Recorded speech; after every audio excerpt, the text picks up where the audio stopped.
Buenos días a todos. Hoy cerramos la unidad 4, enfrentando quizás los desafíos más complejos y demandantes para cualquier sistema de salud y, específicamente, para ustedes como la punta de lanza de la atención prehospitalaria en Ecuador.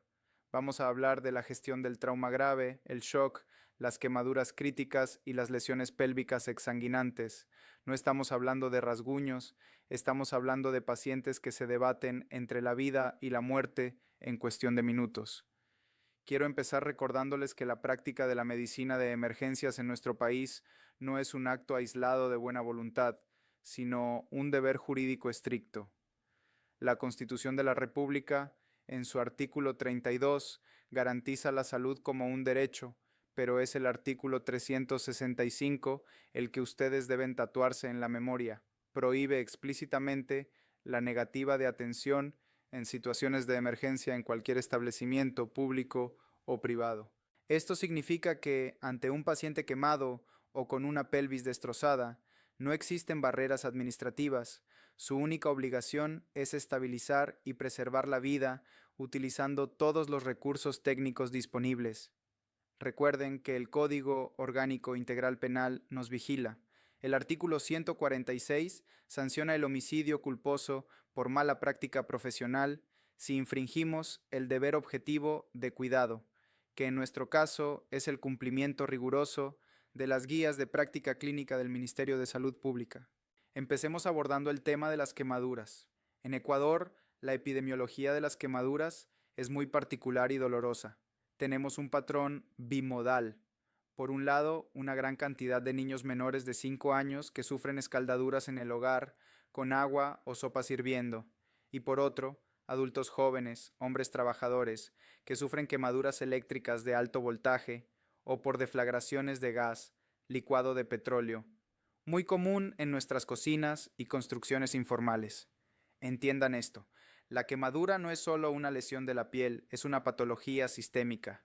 Cuando una quemadura supera el 20% de la superficie corporal, se desata una tormenta de mediadores inflamatorios, histamina, citocinas, radicales libres, que viajan por todo el cuerpo aumentando la permeabilidad de los vasos sanguíneos.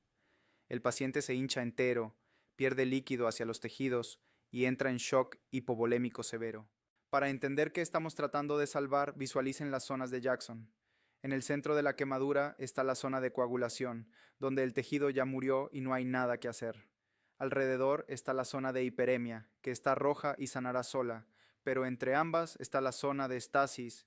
Ahí las células están vivas pero sufriendo. Si no hidratamos bien al paciente, esa zona morirá y la quemadura se hará más profunda. Nuestro objetivo con los líquidos es salvar esa zona. ¿Cómo calculamos los fluidos? Usamos la fórmula de Parkland, que sigue siendo el estándar en Ecuador.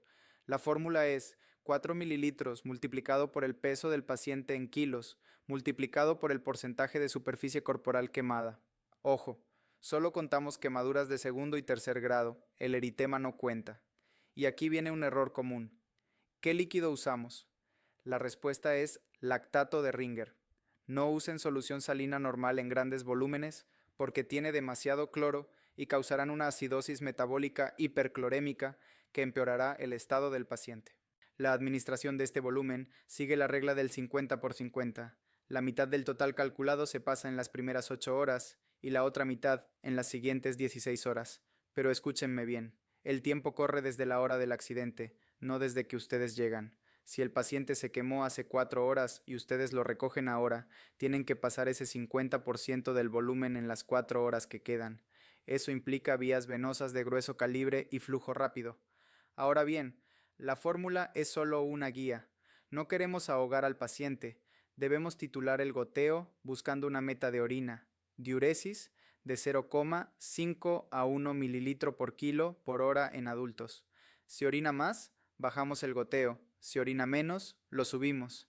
Esto evita el fluid creep o reptación de fluidos, que puede causar síndrome compartimental abdominal y falla respiratoria por exceso de líquido. Un punto vital en quemaduras es la vía aérea.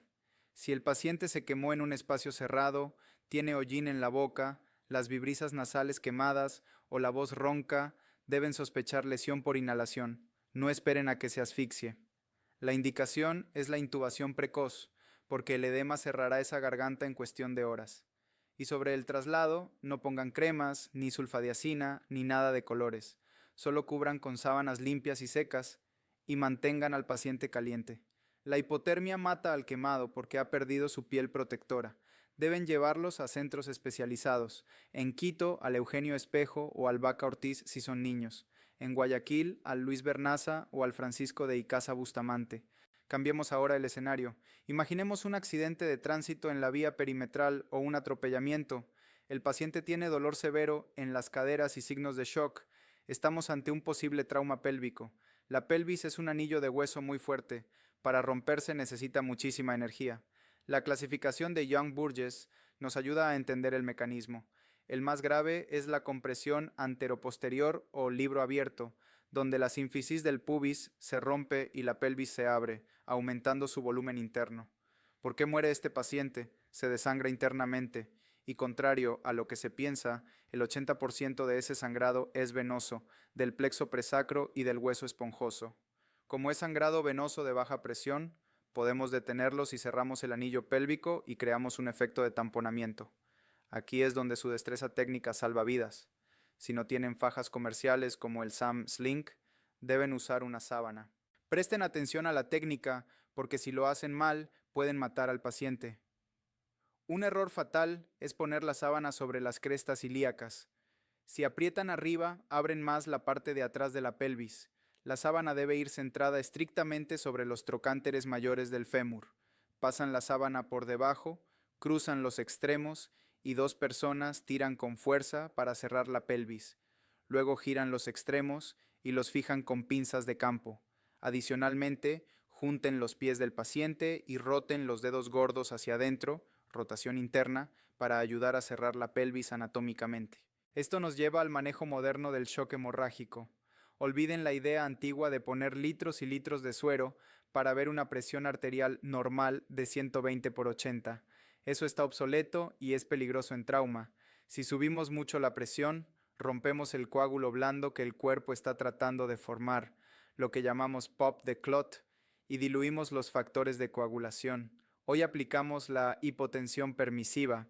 Nuestra meta en un paciente con sangrado activo, sin trauma cerebral, es mantener una presión sistólica de 80 a 90 o simplemente un pulso radial palpable. Mantenemos al paciente en el límite, lo suficiente para perfundir órganos, pero no tanto como para reanudar el sangrado. Sin embargo, hay una excepción crítica, el trauma cráneoencefálico, TCE. Si el paciente tiene un golpe en la cabeza y Glasgow bajo, no podemos permitir que la presión baje. El cerebro herido necesita presión para recibir oxígeno. En esos casos, la meta sube a más de 110 de sistólica. Es un balance delicado que requiere juicio clínico. En cuanto a la farmacología, tenemos un aliado poderoso, el ácido tranexámico, TIXA.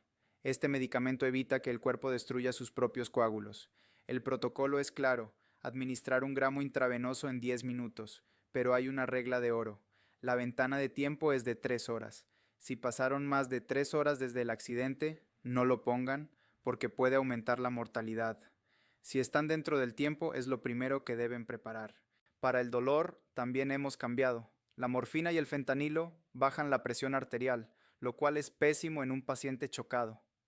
El fármaco de elección en trauma inestable hoy en día es la ketamina.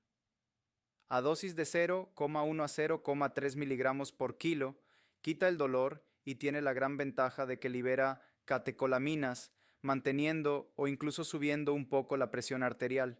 Es el analgésico hemodinámicamente estable por excelencia. Finalmente, quiero tocar un tema que impresiona mucho visualmente, la evisceración abdominal. Si llegan a una escena y ven intestinos saliendo por una herida, la regla número 1 es jamás intenten reintroducirlos. Esas asas están sucias e hinchadas. Si las empujan, causarán isquemia o perforación. Lo que deben hacer es cubrirlas con compresas estériles, empapadas en solución salina tibia, o a temperatura ambiente, pero nunca seca. Sobre las compresas húmedas pongan un plástico estéril o papel aluminio. Esto crea una barrera de vapor para que no se sequen y no pierdan calor. Y un truco anatómico, flexionen las piernas del paciente. Al doblar las rodillas, se relajan los músculos abdominales y disminuye la presión sobre la herida. En conclusión, el manejo del paciente crítico en la unidad 4 nos exige precisión. Precisión para calcular líquidos en un quemado y no encharcarlo. Precisión para colocar una sábana pélvica en los trocánteres y no en las crestas. Precisión para mantener una presión arterial baja pero segura y precisión para administrar TXA en los primeros minutos. Ustedes son profesionales técnicos. La improvisación no tiene cabida en nuestra ambulancia. La evidencia científica y la ley nos marcan el camino. Estudien estos protocolos, practiquen las destrezas y salgan a la calle listos para marcar la diferencia entre la vida y la muerte. Muchas gracias por su atención durante esta unidad.